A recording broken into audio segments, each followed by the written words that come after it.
Hi everyone, welcome back to Diksha's education hub. तो आज के इस लेक्चर में हम कंप्लीट करेंगे जितने भी इम्पॉर्टेंट स्टेट्स वर्ल्ड के अंदर हैं और वो न्यूज़ में किसी न किसी रीज़न की वजह से बन रखे हैं। स्ट्रेट की अगर मैं बात करूं तो एक नैरो वाटर बॉडी होती है, पतली सी वाटर बॉडी होती है जो दो बड़ी बड़ी वाटर बॉडीज़ को आपस में कनेक्ट करती है, साथ में लैंड मासेस को सेपरेट करती है। तो अगर लैंड मासेस सेपरेट होंगे तभी तो जगह बनेगी ना पानी को फ्लो करने के लिए। तो याद रखिएगा, नैरो स्ट्रेट वाटर बॉडी होती है जिसको हम बोलते हैं स्ट्रेट। दो बड़ी बड़ी वाटर बॉडीज़ को ये आपस में कनेक्ट करती है। तो जो पहली स्ट्रेट न्यूज़ में बनी रहती है दैट इज़ युकाटन स्ट्रेट। ये गल्फ ऑफ मैक्सिको को कैरिबियन सी के साथ कनेक्ट करती है। ठीक है, यहाँ पे साइड में युकाटन पेनिनसुला है। जब हमने गल्फ ऑफ मैक्सिको पढ़ा था तो उस दिन किया था ये डिस्कस। तो याद रखिएगा, ये युकाटन स्ट्रेट क्या करती है, गल्फ ऑफ मैक्सिको को कैरिबियन सी के साथ कनेक्ट करती है। और दूसरी जो न्यूज़ में बन रखी होती है that is Strait of Gibraltar. Very important, अगर वर्ल्ड मैप में आप इस लोकेशन को देखना चाहोगे तो ये देखो, ये वाली जो यूनियन है दैट इज़ अफ्रीकन यूनियन, ये ऊपर वाला यूरोपियन यूनियन, ये वाला सी है मेडिटेरेनियन सी, पर बीच में एक छोटी सी नैरो वाटर बॉडी है जिसको हम बोलते हैं स्ट्रेट ऑफ जिब्राल्टर। जिब्राल्टर क्या करता है, यूरोप का स्पेन वाला हिस्सा, ऊपर की तरफ स्पेन वाला हिस्सा, और अफ्रीकन यूनियन का मोरक्को वाला हिस्सा, इन दोनों को लैंड मासेस को सेपरेट करता है। पर फिर वाटर बॉडीज़ कौन सी कनेक्ट करी, तो यहाँ पे मेडिटेरियन सी है और ये एस शेप का अटलांटिक ओशन को एक दूसरे के साथ इसके साथ कनेक्ट करती है। तो स्ट्रेट ऑफ जिब्राल्टर में जो स्पेन का पॉइंट रहता है वो भी याद रखना, स्पेन का पॉइंट है मैरोक्वी। This is the actual point where Spain का जो पार्ट है वो टच होता है जिब्राल्टर के साथ। और जो दूसरा पॉइंट है दैट इज़ पॉइंट सायर्स आपको मिल जाएगा यहाँ पर, which is part of Morocco. मैरोक्वी नाम सुन के लग सकता है आपको कि ये मोरक्को का हो सकता है, पर ये स्पेन का पार्ट है। ठीक है, तो ये दो पॉइंट्स कहाँ से रिलेटेड हैं वो भी आप ध्यान में रखोगे। देन आती है आपकी बॉस्पोरस स्ट्रेट। अगर बॉस्पोरस स्ट्रेट हमें वर्ल्ड मैप के ऊपर देखनी है तो हम चलेंगे ज़रा इंडिया के पास। अब इंडिया से इस तरफ आते चलो ये आ जाएगा आपका तुर्की वाला हिस्सा। तुर्की का एक छोटा सा पोर्शन यानी कि इस्तांबुल वाला रीजन जो है वो यूरोपियन कॉन्टिनेंट पे आता है। तो एशियन पार्ट ऑफ तुर्की और यूरोपियन पार्ट ऑफ तुर्की, इन दोनों को सेपरेट करती है एक स्ट्रेट, और स्ट्रेट का नाम है स्ट्रेट ऑफ बॉस्पोरस। तो फिर बड़ी सी वाटर बॉडीज़ कौन सी हैं जिनको कनेक्ट करती है, तो एक तरफ आपको ब्लैक सी मिल जाएगा और दूसरी तरफ सी ऑफ मरमरा मिल जाएगा। अब इसी सी ऑफ मरमरा के आगे देखोगे ना आप तो एक और स्ट्रेट मिलती है जो सी ऑफ मरमरा को एजियन सी के साथ कनेक्ट करती है, और इस स्ट्रेट का नाम है डार्डेनेलीज। डार्डेनेलीज को ही हम गैलीपोली स्ट्रेट भी बोलते हैं, तो इसी का दूसरा नाम है। तो याद रखिएगा, स्ट्रेट ऑफ बॉस्पोरस कहाँ पे थी, जस्ट ऊपर थी, ब्लैक सी को कनेक्ट किया था सी ऑफ मरमरा के साथ, पर वहीं पे सी ऑफ मरमरा को एजियन सी के कनेक्ट करती है डार्डेनेलीज स्ट्रेट। ठीक है, जिसको हम गैलीपोली स्ट्रेट भी बोलते हैं। तो ये इंपॉर्टेंट है दोनों ही, याद रखना। नाउ बाब अल मंदेब अगर आपको वर्ल्ड मैप के ऊपर देखनी है तो ये देखो, यहाँ पे आ गया इंडिया। ये वाला जो पॉइंट है अफ्रीकन यूनियन से जस्ट ऊपर, यहाँ पे होती है बाब अल मंदेब। ये वाली जो वाटर बॉडी है ये रेड सी है। रेड सी की कंट्रीज़ को अगर आपने याद करना है तो डेजी वर्ड याद रखना है, उसी से आपकी सारी रेड सी की कंट्रीज़ याद हो जाएंगी। डी से यहाँ पे पहले जिबूती आएगी, फिर इरिट्रिया आती है, ऊपर ये वाली कंट्री जो है ये सूडान है, और सामने सऊदी अरेबिया है। यहाँ पे इजिप्ट वाला पार्ट टच करता है और यहाँ पे येमेन टच कर जाता है। तो दीज आर द कंट्रीज जो रेड सी के साथ बॉर्डर शेयर करती हैं। और इसी के साथ साथ इस तरफ जो गल्फ आती है that is Gulf of Aden. तो गल्फ ऑफ एडन को जोड़ता है रेड सी के साथ कौन सी strait, that is Strait of Bab al मंदेब straight.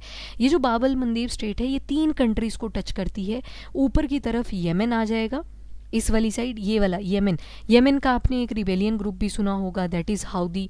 ये लोग यहाँ पे लूटते भी हैं काफ़ी। वैसे सोमालिया जो है ये गल्फ ऑफ एडन में काफ़ी ज़्यादा लूटता है।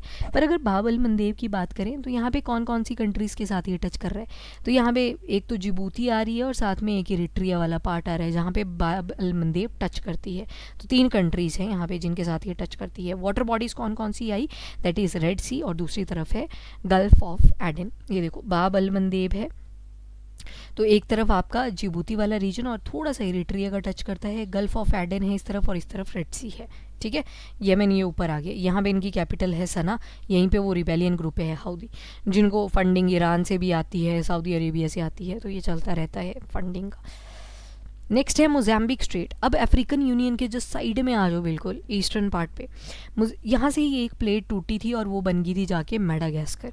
यहाँ पे लाइफ ट्री भी आपको मिलते हैं मैडागास्कर। तो ये जो बीच में स्ट्रेट है दैट इज़ मोज़ाम्बिक स्ट्रेट।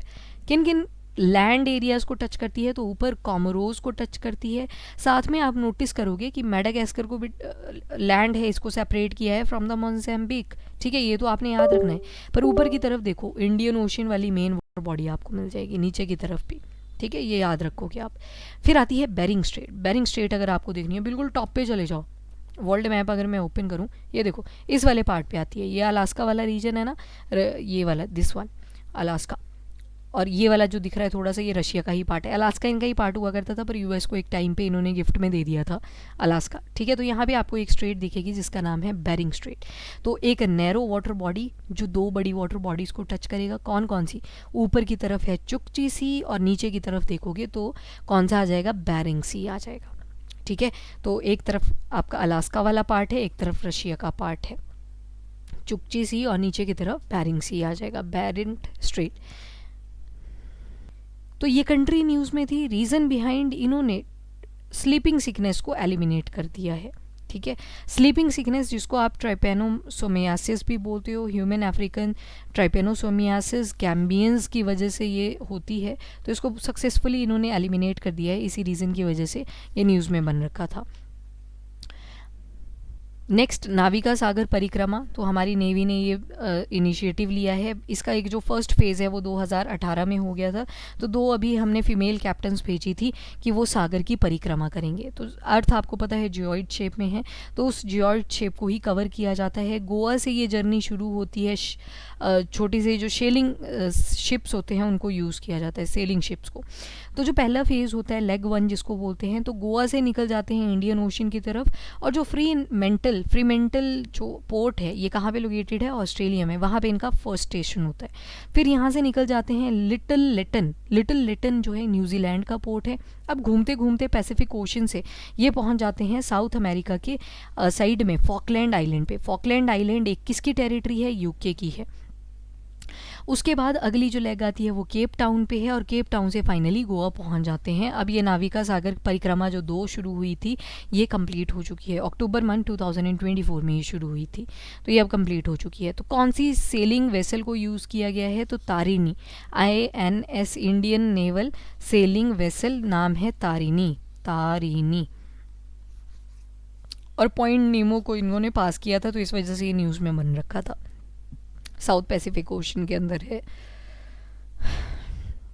कितना एरिया डिस्टेंस इन्होंने कवर किया है? तो 21,600 नॉटिकल माइल्स। जो फर्स्ट एडिशन था नाविका सागर परिक्रमा का 2018 में कंप्लीट हो चुका था।